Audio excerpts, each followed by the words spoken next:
One last question from me, and before opening it to you is, we know from your own experiences and others that not everyone does believe you when you tell the story.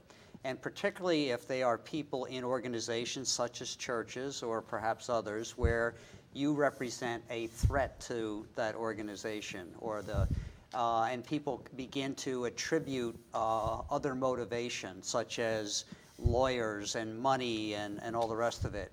What is it from each of your points of view that you would need more than, if you could have one thing more than anything else from either the person who abused you or the organization in which they represented, which represented them, what is the most important thing you as a victim survivor feel that you would most like to have? I would like the bishops and cardinals to be fired. Okay. I mean, people will say, yell and scream at victims that we're in for the money, that we're trying to ruin the church and close churches and whatever. Right. The bishops use that for public relations for themselves to say, oh, if we let this happen, we're going to have to close churches, we'll have to pull away our charitable works in the city, and everybody panics. Victims are not out for the money. We're out to just be recognized as human beings who have been violated, who have been derided, who have been lied to, and we just want justice. Mm-hmm. Great, thank you, Jim. Becky? I think I want the truth.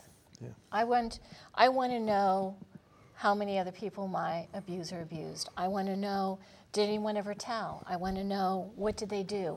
I want to know the circumstances, because that would prove me with validation for what I feel. And I think that's what, I know a lot of victims want. They want honesty. They want to know what surrounded their abuse. And I think that will bring closure for a lot of people. I know it would for me.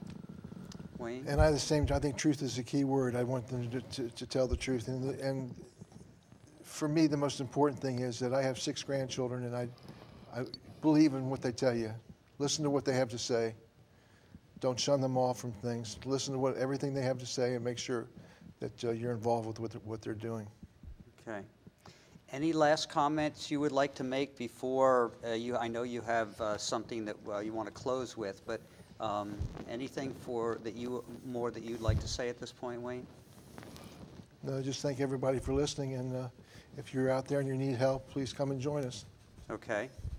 And I think as a parent, make sure your kids know that it's okay to come to you for anything, and that they'll be believed, and that you will understand, so that in situations like this, they know it's okay to talk about and be open about it. And I think that's one reason we're doing this show, is to be education. It's okay to talk about sex abuse. It's okay to tell your kids about it. And I think it's a secret word when we were growing up. You don't talk about sex, and you certainly don't talk about someone abusing you. But I think it's important for parents out there to realize you need to be open with your kids. You need to talk about this. This needs to be just like if they fall down and hurt themselves and bleeding, they know to come home.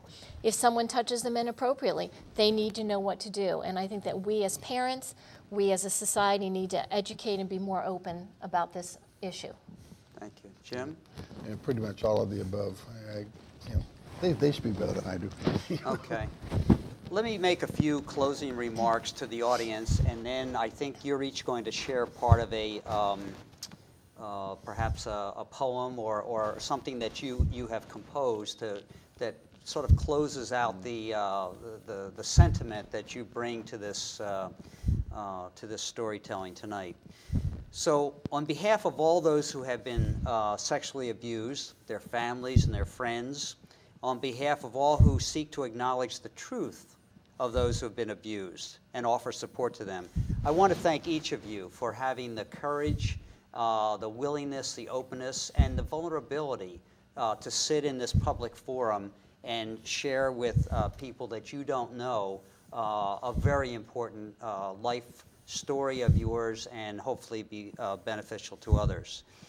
And if there is anyone who is a victim, who is viewing this program or knows of a victim, to encourage you again to contact those authorities in those organizations in your community, law enforcement or other support groups, that can help you find out where you are on your journey and help you take those first important steps that will lead you to a better place. One organization that all three of our panelists have spoken about is the Survivors Network of Those Abused by Priests, although they are open to victims of any kind of sexual abuse, no matter who it is that commits it. And you can reach them at a number that will show on the screen. If you're interested more in this particular program, we invite you to call the Laurel Cable TV studio at a number on the screen. And we sincerely thank Laurel Cable TV for making this program possible. And we hope that it will continue to benefit the three panelists and all of you who are listening to it. So how did you want to close this out? We want to share with you a poem that kind of summarizes what we went through, the pain that we've experienced, and as different parts of our lives. And I'm going to begin. We grieve for the young victims who lost their innocence as young children, who couldn't say no, who felt dirty and bad, who were confused and scared, who learned to lie, who were terrified of going to hell if they told, who lost their sense of safety in their own home and church, whose self-confidence was lost, who had frequent nightmares about their abuser, who hated seeing him say Mass because they would have to see the same hands that hurt them hold the chalice, who repressed their memories of the abuse where they couldn't hurt them anymore, but they did anyway. We grieve for the adolescent who was afraid of boys, not because of what they might try with her, but her fear of being unable to say no, who knew they weren't normal, but didn't understand why, who turned to alcohol to escape what was happening, who never thought anyone would want to be their friend, who stayed home from dances and cried because she was too afraid to dance with boys because that meant they would touch her, who became two people, the one that smiled and was everybody's best friend, and the one inside who felt alone, isolated, and afraid. We grieve for the young adult who was confused about his sexuality, who was betrayed by his priestly brother, who had a hard time trusting, who isolated himself for fear of hurting others.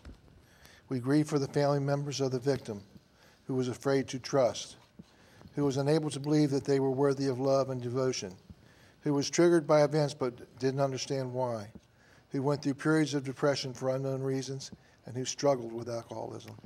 We grieve for the young adult victims who remember their abuse as an adult, who live with memories of their abuse every day and whose flashbacks are terrifying, who have spent many nights curled up in their bathroom crying and afraid, who sometimes prays that they won't wake up in the morning, whose family has been affected by the deep sadness and who has lost their vocation, who feels abandoned by God when they need him most, who feels guilty for those that who were abused after them because they didn't tell, who went to the church for help in hope of getting what he or she needs to heal, but was re-victimized over and over again, who hasn't been able to go to church since remembering their abuse, who desperately needs to find God, but is too afraid to reach out and find out he isn't there, who just wants to be whole. Thank you very much.